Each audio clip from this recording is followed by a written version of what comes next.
మన Chiranjeevi vascular and multi speciality hospital దేశంలోనే best vascular and endovascular facilities and all multi speciality care.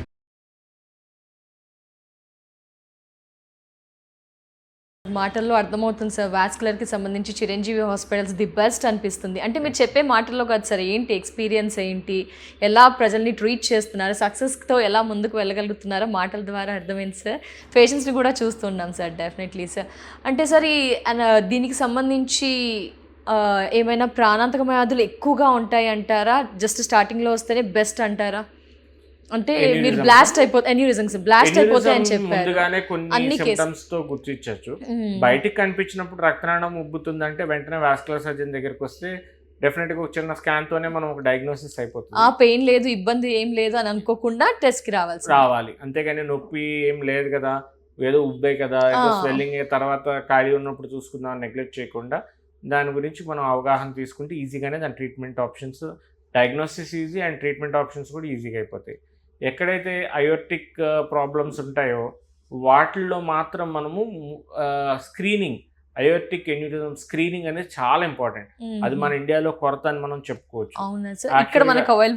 ఉంది ఇక్కడ aortic aneurysm screening ఉంది. ఒక మనం కామన్ గా ఎలా తెలుస్తుంది అంటే ఏదో ప్రాబ్లంతో కడుపు నొప్పనో లేకపోతే వెడుములో నొప్పి ఉందనో వీళ్ళు అల్ట్రాసౌండ్ స్కాన్ చేయడం జరుగుతుంది. దానిలో ఇన్సిడెన్షియల్ గా అయోర్టిక్ ఎన్యూరిజం ఉబ్బి ఉంది అని కూడా చెప్తా ఉంటారు చాలా కామన్ గా. ఇలా కాకుండా కొన్ని సిమ్టమ్స్ ఎవరిలో అయితే హై రిస్క్ ఫ్యాక్టర్స్ ఉన్నాయో లైక్ బీపీ కానీ షుగర్ ఉన్న పేషెంట్స్ అట్లీస్ట్ బై 2 years ఒకసారి అన్నా అల్ట్రాసౌండ్ అబ్డామిన్లో కానీ ఏదైనా అయోర్టిక్ ప్రాబ్లమ్స్ ఉంటే సిటీ అయోర్టోగ్రామ్ కానీ చేయిస్తున్నట్టయితే మనకి వెంటనే ఎన్యూరిజం అనేది ఎర్లీగానే గుర్తించడం జరుగుతుంది. సో ఎర్లీ స్టేజెస్లో మనం ట్రీట్మెంట్ కూడా ఓన్లీ అబ్జర్వేషన్ మాత్రమే ఉంటుంది, సర్జరీస్ కూడా ఏం చేయము. మాకు ఒక సైజ్ క్రైటీరియా ఉంటుంది, 4.5, 5.5 centimeters దాటితేనే మేల్లో ఫిమేల్లో. అలాగే ఎప్పుడైతే మేము సైజ్ క్రైటీరియా దాటుతున్నామో ముందుగానే దానికి ఒక స్టంట్ గ్రాఫ్ట్ అని ఇందాక చెప్పినట్టు చిన్న సూత్తోనే ట్రీట్మెంట్ అనేది చేయడం జరుగుతుంది. ఎవరిలో అయితే అబౌట్ టు రప్చర్ కేసెస్ కూడా మనం ఇక్కడ చిరంజీవి హాస్పిటల్లో ట్రీట్ చేయడం జరిగింది. సో అలాంటి కేసెస్ కూడా మనము బైపాస్ ఆపరేషన్స్ కానీ వెంటనే అబ్డామిన్ ఓపెన్ చేసుకొని అయోర్టిక్ సర్జరీస్ కూడా చేసుకుంటామని చూడొచ్చు. డాక్టర్ గారు, కిడ్నీ డయాలసిస్ పేషెంట్స్కి ఏవి ఫిస్టులా కేరే ట్రీట్మెంటా ఏంటి అంటారు? కిడ్నీ డయాలసిస్ పేషెంట్స్లో వాళ్ళ లైఫ్ లైన్ అని మనం చెప్పుకోవచ్చు మా ఫిస్టులా అనేది. సో ఈ ఫిస్టులా ఎంత కాలం మంచిగా ఉంటుందో వాళ్ళకి జీవితానికి ఏ డోకా లేకుండా వాళ్ళు చక్కగా డయాలసిస్ చేసుకొని వాళ్ళకి ఊపిరి అని మనం చెప్పుకోవచ్చు. ఏవి ఫిస్టులా అనేది ఒక లైఫ్ లైన్ అనే చెప్తాం. లైఫ్ లైన్ అంటే వాళ్ళకి అదే జీవన నాడి, జీవన ఆధారం అదే అని కూడా మనం చెప్పుకోవచ్చు. ఎందుకంటే ఫిస్టులా ఎప్పుడైతే బాగుందో వాళ్ళకి డయాలసిస్ కరెక్ట్గా టైంకి అవ్వడము, నొప్పి ఇబ్బంది లేకుండా, ఇన్ఫెక్షన్ లేకుండా వాళ్ళకి ట్రీట్మెంట్ అవ్వడము, డయాలసిస్ చక్కగా అవ్వడము, ఇవన్నీ కూడా జరుగుతాయి. అంటే ఇప్పుడు మనం ఏవి ఫిస్టులా గురించి ఫోకస్ చేయాలి అంటారు? అవును. సో ఈ ఫిస్టులాని మనం జాగ్రత్తగా కాపాడుకోవాలి. సో ఫిస్టులాని ఎలా కాపాడుకుంటామంటే టైమ్లీగా మనము ఎప్పుడైతే బాల్ ఎక్సర్సైజ్ అనేది మనం చెప్తాం సర్జరీ అయిన వాళ్ళలో. సో ఆ ఫిస్టులా వాళ్ళు టైమ్లీ బాల్ ఎక్సర్సైజ్ చూసుకుంటాము. దానికి మంత్లీ వన్స్ అన్న దాని సర్వైవలెన్స్ అంటే ఆ ఫిష్లో యొక్క ఫ్లో బాగుందా, ఏమైనా డయాలసిస్ చేస్తున్నప్పుడు బ్యాక్ ఫ్లో ఎక్కువ టైం వస్తుందా, లేకపోతే మనము ఇన్ఫెక్షన్ ఏమైనా అవుతుందా, అక్కడ థ్రిల్ అనేది మనకు తెలుస్తూ ఉంటుంది బయట వైబ్రేషన్ లాగా, ఆ వైబ్రేషన్ కరెక్ట్గా ఉంటుందా లేకపోతే తగ్గినట్టు అనిపిస్తుందా అనేది ముందుగానే చూసుకున్నట్టయితే ఒక వాస్కులర్ సెంటర్ దగ్గరికి వచ్చినట్టయితే వాళ్ళ ఎవాల్యుయేషన్ అనేది ముందుగానే చేసుకొని ప్రాబ్లం పూర్తిగా ఫిస్టులా ప్రాబ్లం మూసుకుపోకుండా ఉన్నప్పుడు కానీ వస్తే మనకి మంచి రిజల్ట్స్ ఇవ్వగలం. ఫిస్టులా కేర్ అనేది పాడవకుండా చూసుకోగలం. సో కొంతమంది ఏంటంటే అవగాహన లేకుండా పూర్తిగా ఫిస్టులా బ్లాక్ అయిపోతుంది అనమాట. అలాగా ఫిస్టులా బ్లాక్ అయినా కూడా ఫిస్టులో ప్లాస్టీ అనే పద్ధతితో మనం ఓపెన్ చేస్తాం, కానీ స్టిల్ టైం పీరియడ్ అప్పటికైనా త్వరగా వస్తున్నట్టయితే హాస్పిటల్ విత్ ఇన్ 24 hours వస్తే స్టిల్ మనం ఫిస్టులాని రీఓపెన్ చేయొచ్చు. మూసుకుపోయిన ఫిస్టులాని కూడా పనిచేసేటట్టు చేసుకోవచ్చు. ఒక మంచి ఫిస్టులాని మనము చేయాలి అంటే ఒక 2 మంచి రక్తనాళాలను జతపరచాలి, చెడు మంచి తీసుకెళ్లే రక్తనాళాన్ని. సో అదే ఈ ఫిస్టులా యొక్క సర్జరీలో ఉన్న రహస్యం అనమాట. సో దాన్ని మనమే ప్రాపర్గా డాప్లర్ స్క్రీనింగ్లో చూసుకొని పేషెంట్ వచ్చినప్పుడు, సీకేడీ పేషెంట్ ఉన్నప్పుడు ప్రాపర్గా మనమే స్కానింగ్లో చూసుకొని ఎక్కడ బాగుందనేది చూసుకొని చేసుకున్నట్టయితే దానికి చాలా మంచి రిజల్ట్స్ ఇవ్వగలము. సో రిజల్ట్స్ ఇవ్వడమే కాకుండా వాళ్ళు డయాలసిస్ కూడా ప్రాపర్గా చేసుకొని ఎటువంటి ఇబ్బంది లేకుండా చూసుకోవచ్చు. సార్ ఏవి ఫిస్టులాలో కాంప్లికేషన్స్ని మీరు ఎలా ఫేస్ చేస్తుంటారు, ఏమేమి ఉంటాయి అసలు? ఈ ఏవి ఫిస్టులా పేషెంట్స్లో, డయాలసిస్ పేషెంట్స్లో కొంతమందిలో ఏమవుతుందంటేనమ్మా ఒక చిన్న షార్ట్ సిగ్మెంట్ సెఫాలిక్ వెయిన్ అనేది బ్లాక్ అవ్వడం చూస్తున్నాం. దానికి ఇందాక మనం అనుకున్నట్టు ఫిస్ట్లో ప్లాస్టీ అని ఒక బెలూన్ పంపించి దాన్ని ఓపెన్ చేయడం జరుగుతుంది. మరి కొంతమందిలో ఏమవుతుందంటే వీళ్ళు ముందుగానే జుగ్లర్స్, పర్మ్కాస్ అవన్నీ వేయించుకుంటాం వల్ల ఈ రక్తనాళం ఏదైతే తీసుకెళ్లే సెఫలిక్ వెయిన్ ఉండి మన మెయిన్ హార్ట్ దగ్గర జాయిన్ అయ్యే వెయిన్ దగ్గర మనకి బ్లాక్ అనేది ఏర్పడుతుంది. ఈ బ్లాక్ ఏర్పడడం వల్ల వాళ్ళకి ఏమవుతుందంటే ఈ హై ఫ్లో సిస్టమ్ కింద నుంచి వస్తూ ఉంటుంది ఫిస్టులా నుంచి, కానీ ఇక్కడ బ్లాక్ ఉంటుంది. సో దానికి అవుట్ ఫ్లో ట్రాక్ అనేది బంద్ అయిపోద్ది. అంటే దానికి రక్తం ఎక్కడికైతే వెళ్ళాలో అక్కడ మనకు ఒక ఎవరో కాలు పెట్టి గొట్టం నొక్కినట్టు దానికి ఒక బ్లాక్ ఏర్పడుతుంది.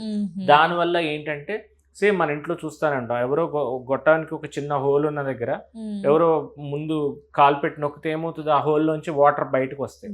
సో ఎందుకు? ప్రెషర్ డెవలప్ అవడం వల్ల. సేమ్ ఇక్కడ కూడా అదే సిచ్యువేషన్లో ప్రెషర్ డెవలప్ అవడం వల్ల ముఖం ఒకవైపు అంతా మూసుకుపోవటము, ఉబ్బిపోవటము, కళ్ళు ముయ్యలేని స్థితిలోకి వెళ్ళిపోవటము, చెయ్యంతా వాసిపోవటము, అలాగ ఒక హాఫ్ బాడీ అంతా కూడా వాళ్ళకి వాపు వచ్చేసి అట్లీస్ట్ కన్ను రెప్ప కూడా వేయలేని స్థితిలో ఉంటారనమాట.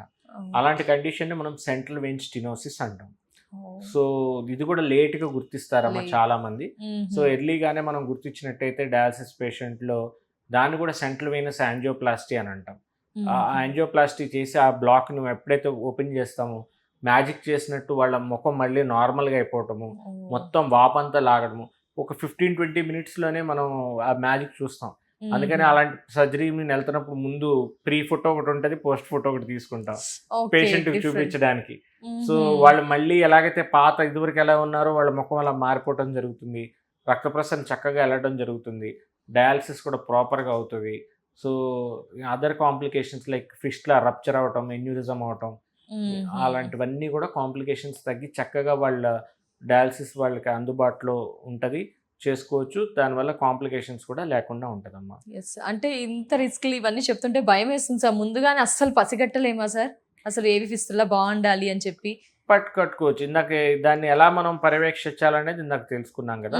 మనం ఎప్పుడైతే ఒక ఫిస్టులా ఉందో దాని థ్రిల్ ఒకటి చూసుకుంటాము, దానికి ఫ్లో అంటే బ్యాక్ ఫ్లో అంటే డయాలసిస్ తీసిన తర్వాత కూడా రక్తం ఎక్కువసేపు నొక్కి పట్టు ఉంచాల్సి వస్తుందా అనేది చూసుకుంటాం. పేషెంట్ ఇన్ఫెక్షన్ లేకుండా ఉండడం, ఏదైనా చేయి వాస్తుందా లేకపోతే ముఖం వైపు నుంచి ఏమైనా ఎర్లీగా బ్లాకేజెస్ ఫీచర్స్ లైక్ వాపు రావటం ఇలాంటివి ఏమైనా ఉంటే వెంటనే మనకి వాస్కులర్ సర్జన్ దగ్గరికి వచ్చినట్టయితే మనం ఈ ఫిస్టులా కూడా కాపాడడమే కాకుండా వాళ్ళకి చక్కటి డయాలసిస్ అయ్యే విధంగా మనం వాళ్ళని హెల్ప్ చేయొచ్చు. అంటే ఖచ్చితంగా డాక్టర్ దగ్గరికి రావాలి. అది కూడా ప్రాపర్ వాస్కులర్ సర్జన్ దగ్గరికి వస్తేనే దీనికి ప్రాపర్ గైడెన్స్ ఇవ్వగలరు. లేకపోతే ఇది అందరూ సమస్య ఆ డాక్టర్ దగ్గరికి వెళ్ళి డాక్టర్ తెలియదు, గుర్తించలేరు. వాస్కులర్ దగ్గరికి రావాల్సిందే. సార్ మగవారిలో లైంగిక సమస్యకి ఈ రక్తనాళాల సమస్యకి ఏమైనా సంబంధం ఉంది అంటారా సార్? తగ్గుతుంది సమస్య, లైంగిక సమస్య స్టార్ట్ అయింది అంటే రక్తనాళాలు కూడా ఏమైనా ఇబ్బందులు పెడుతున్నాయా ఏంటి సార్? ఇది ఒకసారి దీన్ని ఎరెక్టైల్ డిస్ఫంక్షన్ అంటారమ్మా. దీనిలో ఎరెక్టైల్ డిస్ఫంక్షన్ లో రకాలు ఉంటాయి. ఒకటి ఏంటంటే వాస్కులోజెనిక్ ఎరెక్టైల్ డిస్ఫంక్షన్. కామన్ గా మనం ఇండియాలో చూసేది వాస్కులోజెనిక్ ఎరెక్టైల్ డిస్ఫంక్షన్ కామన్ గా చూస్తుంటాం. రెండోది న్యూరోజెనిక్ అంటే నరాలు ఇబ్బందులతో కూడా చూస్తున్నాం. కానీ ఇండియాలో ఎందుకు కామన్ గా మనం ఈ ఎరెక్టైల్ డిస్ఫంక్షన్ వాస్కులోజెనిక్ అంటే రక్తనాళాల సమస్యతో ఇబ్బంది ఎందుకు చూస్తామంటే ఇండియాలో మనకి షుగర్ పేషెంట్స్ చాలా కామన్గా ఎక్కువ ఉంటారు. సో ఎర్లీ డేస్ నుంచి కూడా షుగర్ ఉన్న వాళ్ళల్లో వాళ్ళకి ఏమవుతుందంటే అన్కంట్రోల్డ్ షుగర్ ఉండడం వల్ల రక్తనాళాల్లో మార్పులు రావడం అనేది జరుగుతుంది. ఈ రక్తనాళాల్లో మార్పులు ఎప్పుడైతే వచ్చినాయో రక్తం అందనప్పుడు మన మగవారిలో ఈ ఎరెక్షన్ రావడానికి ఆ రక్త ప్రసరణ మంచిగా అవుతేనే ఎరెక్షన్ అనేది జరుగుతుంది అన్నమాట. సో అంటే రక్త ప్రసరణ ఎప్పుడైతే అది సరిగ్గా అందట్లేదో వాళ్ళకి ఎరెక్షన్ అనేది జరగదు. సో దానివల్ల ఏంటంటే వాళ్ళు మానసికంగా కుంగిపోవటమే కాకుండా వాళ్ళు చాలా ఇబ్బందులు ఫ్యామిలీ లైఫ్లో పడడం కానీ ఇలాంటివన్నీ ఇబ్బందులు పడతా ఉంటారమ్మా. సో అందుకని దీన్ని ముందుగానే గుర్తించి ఇలాంటి సమస్యలు ఉన్నప్పుడు రక్తనాళాల సమస్య కింద కూడా భావించి వెంటనే మనకి చూపించుకున్నట్టయితే దానికి కొంతమందికి మందులతోనే ట్రీట్మెంట్ ఉంటుంది. మందులతోనే స్టార్టింగ్ స్టేజ్లో ఉంటే మందులతోనే ట్రీట్మెంట్ ఉంటుంది. ఇంకా ఇబ్బందులు ఎవరిలైతే బ్లాకేజ్ ఎక్కువ ఉందని తేలితే దానికి మనము ఒక యాంజియోప్లాస్టీ అనేది ఒక ప్రక్రియ ద్వారా దాన్ని రీఓపెన్ చేసుకుంటాం అనేది జరుగుతుంది. సో ఇలాగా అడ్వాన్స్డ్ చికిత్సలు కూడా ఎలక్ట్రైల్ డిస్ఫంక్షన్కి చాలా అందుబాటులో ఉన్నాయి. ఇవన్నీ మన చిరంజీవి హాస్పిటల్లో యూరాలజీ అండ్ వాస్కులర్ సర్జన్స్ ఉండడం వల్ల దీనికి కంప్లీట్ కేర్ కూడా ఇవ్వడం జరుగుతుంది. సో ఎర్లీ స్టేజెస్లోనే కాదు, ఫైనల్ స్టేజెస్ మన చిరంజీవి హాస్పిటల్స్లో ఓన్లీ రక్త ప్రసరణ వల్ల ఎరెక్టైల్ డిస్ఫంక్షనే కాకుండా మిగతా కారణాల వల్ల కూడా వచ్చే అన్నిటికీ కూడా ట్రీట్మెంట్ అందుబాటులో ఉంచాము. సో దీనిలో భాగంగా పీ షాట్స్ కానీ లేకపోతే షాక్ వేవ్ కానీ, లేక రక్త ప్రసరణ బ్లాక్ ఉన్నప్పుడు జెనిక్యులేట్ ఆర్టరీ యాంజియోప్లాస్టీ కానీ ఇవన్నీ కూడా పిఆర్పి కానీ ఇలాంటివన్నీ కూడా వాట్ నాట్ ఎవ్రీథింగ్ అన్ని విధాలుగా మనం చికిత్స వన్ స్టాప్ సొల్యూషన్ చేసుకోవచ్చు. డెఫినెట్లీ.